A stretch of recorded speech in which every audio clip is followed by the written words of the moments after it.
সুপ্রিয় ভিউয়ার্স, আসসালামু আলাইকুম।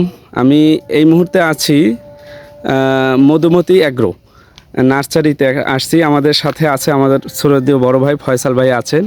তো এই মুহূর্তে আমরা, বড় ভাই কেমন আছেন? জি আলহামদুলিল্লাহ ভালো আছি। আপনারা ভালো আছেন? জি আছি আলহামদুলিল্লাহ ভালো।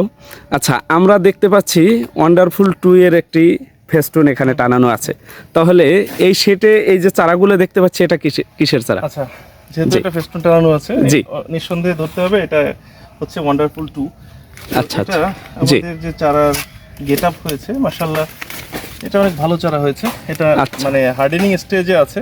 জি। ধরেন এটা আমরা 3 থেকে 4 দিন পরের থেকে এটা ডেলিভারি দিতে পারবো, যে রোদ আছে। আচ্ছা। কারণ আমরা প্রথমেই চারাগুলো রেডি করি পলি হাউসের ভিতরে। জি। তো পলি হাউস থেকে যখন 15 দিন বয়স হয় তখন এটা হার্ডেনিং শেডে চলে আসে। এটা আরও প্রায় 20 দিন এটা হার্ডেনিং হয়। আচ্ছা। এটা মোটামুটি 30 দিন বয়স হয়েছে চারাটা। জি। তো 30 দিনে সচরাচর আমাদের দেশে বিভিন্ন নার্সারি 30 দিনে চারা ডেলিভারি দেয়, কিন্তু আমরা 35 ডেজে ডেলিভারি স্টার্ট করি। এর মেন রিজনটা হচ্ছে যে এটা রুট জোন। হ্যাঁ, আচ্ছা আচ্ছা। এটার এখনো ওইভাবে এটার রুটটা গ্রো করে নেই, যদি আপনি জি, জি। দেখেন। হ্যাঁ, এখনো রুটটা গ্রো করে নেয়, সাদা শিকড়টা বের হচ্ছে। তো ওর রুট জোন মানে গ্রোয়িং স্টেজ হচ্ছে 25 থেকে 35 দিন। হ্যাঁ, আচ্ছা আচ্ছা। তো এই টাইমটায় হচ্ছে রুটটা গ্রো করে। তো আমরা যদি এই টাইমে ওকে তুলে দিয়ে দেই কৃষকের হাতে, তাহলে কিন্তু কৃষক আলটিমেটলি ইয়ে পাবে না, এই চারাটা বাঁচাতে পারবে না। তো এই জন্য আমরা চেষ্টা করি সর্বোচ্চ মানে মানের বীজ দিয়ে সর্বোচ্চ মানের কোয়ালিটি চারা তৈরি করতে। হ্যাঁ, তো সেই ক্ষেত্রে এগ্রোকোলা আমাদের সাথে যুক্ত হয়েছে। জি। আমরা এই বছর থেকে এগ্রোকোলার চারা করছি। গত বছর আমরা বেশ কিছু ফিল্ড দেখেছি, বেশ ভালো রেজাল্ট ছিল। জি। তো সেই হিসাবে আমরা প্রায় 14টা ভ্যারাইটি করেছি, তার ভিতরে ওয়ান্ডারফুল 2টাও আমরা রেখেছি। জি। জি। তো মোটামুটি আমরা প্রাথমিক স্টেজে চারাটা, যেহেতু আগাম চারা রেডি হয়ে গেছে, আমাদের স্টেপ বাই স্টেপ চারা রেডি হবে। যারা রেডি চারা নিতে চায় তারা আমাদের সাথে যোগাযোগ করলে আমরা রেডি চারাটা তাদের এখন প্রোভাইড করতে পারবো। মোটামুটি 1 সপ্তাহ পর থেকে ডেলিভারি। হ্যাঁ, এখন আচ্ছা আচ্ছা। তাদের প্রি বুকিং, আর এরপরে যারা নিবে এরা প্রি বুকিং করলে চারাটা পাবে।